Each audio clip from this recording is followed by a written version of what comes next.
Shout out sa ating mga ka-TH no, na taga-subaybay ng ating YouTube channel. So, magandang umaga sa lahat. So, dito po tayo sa ating area ngayon. So, mas maganda talaga sa bundok kasi malamig ang hangin. So, mga ka-TH, so ito, doyan muna tayo kasi tanghali, di ba? So, tanghali pagkatapos kainan. So, kailangan natin na magpahinga muna sa mga ka-TH. So, napakaganda dito sa bundok kasi malamig yung simoy ng hangin mga ka-TH. So sa ating mga ka-TH dyan na gustong mag-area, mas maganda talaga sa bundok. So doon pa nang yung swerte. So di naman lahat ng araw na puntahan natin isa maganda talaga yung area, di ba? So mayroon din na minsan siniswerte tayo. So sa ating mga ka-TH dyan, lalo sa mga nangangarap, ituloy nyo yan. Huwag kayong mawala ng pag-asa talaga mga ka-TH. So tayong nangangarap, matutupad yan basta mayroong ginagawa tayo, hindi yung puro lang tayo tulog, kain, tapos wala tayong ginagawa. So sa ating mga ka-TH dyan, lalo na sa mga nakahanap ng mga magandang sign, ito yung maging payo ko sa inyo. So hindi po ako pupunta sa area nyo, diba? So sinasabi ko yan sa ating mga vlog sa ating YouTube channel. Hindi po ako nagpunta sa area nyo para basahin yung mga sign nyo. So sa mga hindi ko sa customer talaga, liwanagin ko lang talaga kasi parang naguguluhan sila sa ating mga ka-TH. So hanggang kilatis lang po talaga ako sa mga hindi ko customer. So sa mga customer ko talaga, binabasa ko talaga yan hanggang makahit sila kahit giveaways lang. Gagawin ko lahat na basahin, decode, pati yung mga HTM. So yung mga HTM kasi pag dating sa mga HTM, hindi po ako nagbabasa sa hindi ko customer. So yung binabasa ko lang yung mga surface marker lang. Yung mga direction, yung legit ba yung sign. Kasi nakakawa rin yung ubang mga katis natin na lalo na naghuhukay na wala naman talagang kabuluhan. Walang walang laman tapos hinuhukay nila. So naging kawawa ang ating mga katis, diba? So sa mga hindi ko customer talaga, ito maging payo ko sa inyo. Pwede kayong mag-send ng sign sa atin para at least na makilatis nyo yung mga sign nyo na kinuhukay nyo, at least na mayroon namang kahit kunti na may bigay tayo na legit yung mga sign na hinuhukay nyo. So sa ating mga customer naman ay always po sila nagpabasa padikod sa akin at babasahin ko talaga yung mga sign nila. So siniswerte yung iba kasi nakahanap sila ng mga giveaways. So di man lahat, at least tuloy-tuloy, diba? Tuloy-tuloy tayong nagbabasa ng ating mga katis. Hindi naman ibig sabihin na pagpunta mo sa bundok na yan ay makahanap ka talaga ng giveaways, diba? Makahanap ka agad ng mababaw lang. So di lahat ng pinupuntahan natin is mababaw lang. So para sa akin, yung puntahan ko talaga yung mga babaw, kahit may laman pa yan, 100% pa yan na may laman na talagang treasure. Kung may laman ba yan, kung talagang malalim yan, huwag na hukayin, pabayaan na lang natin yan, diba? So at atin lang malalaman na yung mga nakabaon dyan is malalim. Hinahanap lang natin yung makukuha lang 2 araw, 1 araw. Yan ang pinaka-importante. Kaya lang hukayin ng 2 tao natin sa 1 araw, di ba? Pahukay tayo ng mababaw lang. Yan pinaka-importante sa lahat. Huwag nating hukayin yung nakapalalim kasi mayroon kasing iba dyan na talagang gusto nilang malakihan. Talagang ginagastusan nila.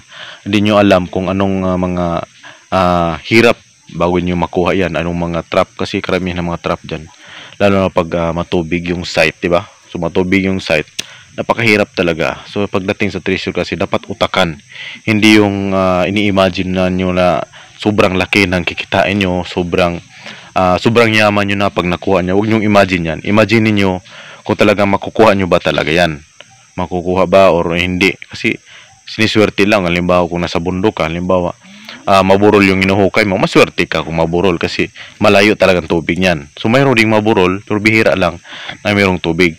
So kung halimbawa yung area mo, tingin mo is na yung mga parang lapit-lapit sa mga putik, mabasa yung imagine mo na talaga yan na may tubig yan sa ilalim. Karamihan kasi sa mga ganyan, hindi naman nagbaon ng hapon ng talagang makukuha agad. Talagang papahirapan ka talaga bago mo yan makuha. Yan ang naging totoo sa bilang isang treasure hunter. So sa ating mga ka-TH dyan, lalo sa mga hanap, so payo ko sa inyo, maghanap lang kayo ng magandang sign. Mas maganda yung mga kanji sign, mga arrow sign, yung mga sign ng giveaways. Marami dyan makikita nyo sa YouTube, kahit sa Google mag-search kayo.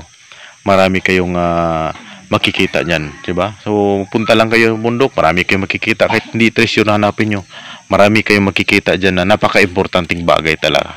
Hindi lang treasure, mayroon ng mga importanteng bagay kahit ano-ano, diba? So yun ang pinaka-importante sa lahat ng ating mga katiits. So sa ating mga katiits dyan, lalo sa mga baguhan, so alam ko marami tayong mga pangarap sa buhay. Huwag kayong hihinto dahil yan lang talaga ang paraan. Kahit saan ka pa magtrabaho, ilang beses, paulit-ulit na magtrabaho, bihira ka lang talaga yumaman dyan. Paulit-ulit na hanggang tumatanda ka na lang. So ganun pa rin. So yan mga payo ko sa inyo. Imagine mo kung sa 5 years o 3 years mo yan sinusulit mo na pag-akyat sa bundok, imposible namang di ka makahanap, lalo pag mayroon kang gamit. Siguro kung wala kang gamit, tawag dyan hulaan, di ba? Hulaan. Anong kahit hindi lang wala talaga dyan, binabasag mo, hinuhukay mo, wala namang laman, di ba? Mayroong mga sign, wala namang laman, hinuhukay mo. So, yan ang pinakamahirap sa lahat ng ating mga katiits. Hindi talaga lalo pag hindi ka marunong magbasa ng mga sign, hindi mo alam yung mga guhit kasi mayroong mga treasure hunter na Pinoy na mga siraulo na gumagamit din ng mga sign na ginuguhit nila talaga. So sa mga tawag nilang remarker, pang hindi pa ako naniwala ang mga ganyan kasi hindi pa ako nakatagpo ng mga Hapon na nag-remarker. Pero sabi nila mayroon daw, pero hindi pa talaga ako naniwala ng ganyan mga remarker na yan. Kasi pag mayroong mga remarker, ganyan, sana hinuhukay na nila, di ba? Bakit nila pakawalan? So tulad dito sa Southern Leyte, mayroon ako nakita na napakalaking deposito. Dapat nga doon ni-remarker nila kasi maraming bahay. Pero hindi nila ginawa. Ang ginawa nila, nag-rent lang sila at hinuhukay nila, kinukuha talaga nila. Bakit kailangan pang i-remarker nila kung malaki yan? Kung kaya naman lang hukayin, di ba? So, sa mga ganyan, 50-50 pa ako naniwala niyan sa mga remarker na yan. So, ang paniwalaan ko talaga yung mga legit sign. So, yun na pinaka-importante yun nakakuha ng ating mga katiits. So, yung ating mga customer, lalo na dyan sa Misamis Oriental, Palawan, Occidental, Camarines Sur, Nueva Ecija, Nueva Vizcaya, Cebu, mayroon tayong nakahis dyan Cebu, Bohol, mayroon din sa Bohol. Pero sa part sa Davao, sa Agusan marami din pero mga artifacts. Mayroon ding ako dyan na isang grupo na nakakuha pero talagang tinalo ako. Hindi po ako binigyan. So ginamit na lang yung gadget ko pero yun talagang nakapagalit sa akin kasi yung gadget ko pa ang ginamit nila tapos pagkakuha hinati-hati nila din ako binigyan. Alam ko na umangat sila pero hindi naman gaano kalaki kasi 6 sila naghati ng isang barita. Siguro kung 1 kilo yon nakuha nila kasi sa puno po siya ng avocado. So halimbawa kung 1 kilo nakuha na, ilagay natin na 3.3 o 3.6, 6 sila naghati, magkano lang kanila yan, di ba? So mga 500,000. So mahirap pala sila dyan. So babalik yan. So alam ko nahirapan kasi sila kasi bago nila nakuha yan, marami pa silang sign na binabasa. So hindi ibig sabihin na target yung point na paghukay nila. Yung paghukay kasi doon is pahagdan siya. Pahagdan. So maabot sila ng 16 feet bago nila nakuha yung giveaways. Yung talagang engineer na paglabaon ng giveaways. Pero siguro mayroon parang malaking deposito sa ilalim. Pero yung ilalim na kasi sabi nila parang malamig na. Siguro mayroong tubig na sa ilalim. So nilagay lang sa parang malait na palayok. Alam yung palayok? Yung palayok na kulay. Lapit siya kulay parang maroon. So nilagay lang doon at mayroong nilagay na parang abo. Iwan ko anong yung parang abo. Parang abo daw siya nilagay doon. Tapos hindi doon binaon yung hindi ko naman abo ba talaga yon. So doon binaon daw yung isang barita. Doon po yung gibo. So tingin ko yun po ang gagamitin na igagastos para hukayin yung ilalim nun. Kasi alam ko yung ilalim nun, doon ang pinakamalaki. So hindi ko na sinabi kung mayroong malaki doon. Basta pagkakuha nila, hinati nila agad at umalis na sila. So yun ang pinakamahirap sa ating mga katiis talaga, lalo na makakalimot na talaga sa lahat, di ba? So nadali pa yung gadget ko, so nasira yung gadget ko daw at binalik nila sa akin, sira na yung gadget. So ang gadget doon, homemade at saka Tesla lang ang ginamit nila bago sila nakahit noon. So alam ko, diyan sa Agusan, part sa Agusan. Sa anong lugar ba yan? Lapas. Lapas, diyan sa Lapas sa Agusan del Sur. So shout out na lang dyan. Alam ko kung nanood ka sa itong YouTube channel, kung ikaw natatamaan, huwag ka lang sana magalit. So dito sa part sa Surigao, mayroon tayong mga kilala dyan. Mayroon nagpakilala sa akin dyan. Nakikita ko dati. Nag-meet sa akin dati, lalo sa mga nakuha nila na mga giveaways. So tuloy-tuloy lang mga katis. Pero mas mapayo ko sa inyo, mas maganda talaga mayroong gadget para di kayo mahirapan. Napaka-importante talaga kung mayroon ito yung gamit sa site. Okay? Napaka compatible tayo pag mayroon tayong gamit sa walang gamit. Okay lang sana kung marunong ka din magbasa, pero hindi naman ibig sabihin na kahit marunong pa tayo magbasa, kung wala talaga tayong i-compared kung mayroon ba talagang laman o wala, mahirapan din tayo.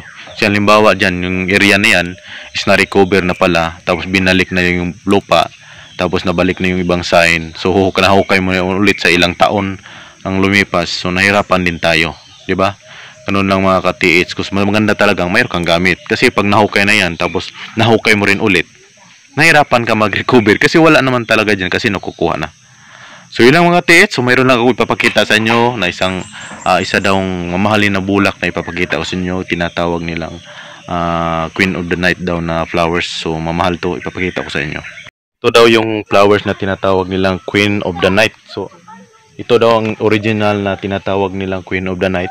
So kung saan nakakilala nito, na sobrang laki siya.